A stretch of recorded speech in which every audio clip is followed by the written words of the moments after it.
Federation ka LC1 kawalwal Kosoroti district kesi itingaritos Rose Akiteng kanu ebe ape ikina mataka jono emuchomolo kapa loda abalangesi ebe arai egwang amataka jono unilu aja tarika punuk kese Stella Rose ilaku ka Patrick Asenu kesi apotu ogwelata emuchomolo kapa kosodete anyam Kangari nga ko kinara bwache beri pregela nga kapo bala beni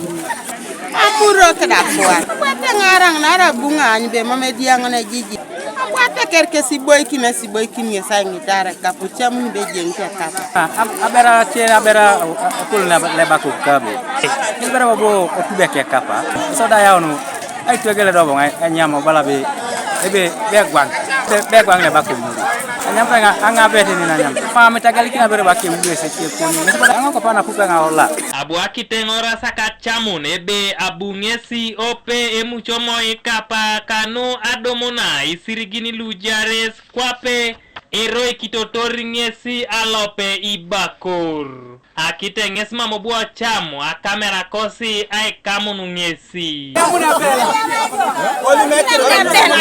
itungalu itingartos jobe jo inaiti kesi ekapa nyamera kero ngunabi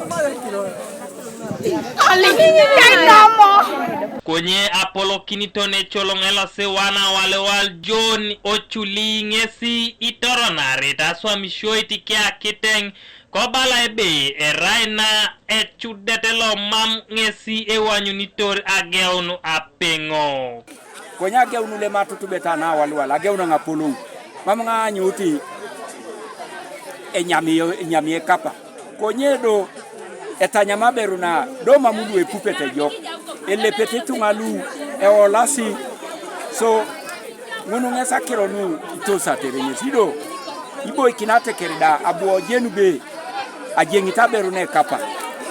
aberuna era puserute ja salu poko kia samu abu ate kerida itikogo ngoti aberuna bongora samu kwana ngoda ichalo ka kere adauta idoka kani onyo aberu ngino bongo asamu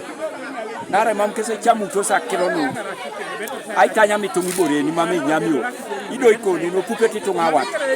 nare piwe kapa eraile rono buakiro to nai jai kidunyeta Akiteng yalongongo ebe atiche pak itanya mitai idwe keseda ikapa nara go kera mojongi ni kampete de kapa rice neighbors da pipi jedonga pipi rotao idwe kerete nginangi ni sakira boli amdo jijen bayna kini idwe piule kapa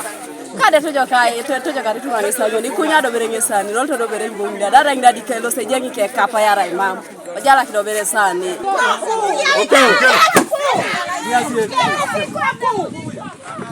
ay wakisa dalaka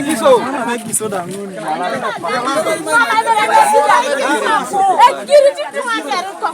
Akiteng ngesi abua pugan oruru kukoto maroma koya itene kia giso neda aponi oyangarere do berengesi apolis na obuku gweri kanu aiteikin angaleu kangun kalua nyamitos emuchomolo ekapa Kanuka TV East Solomon Ramu Kosoroti District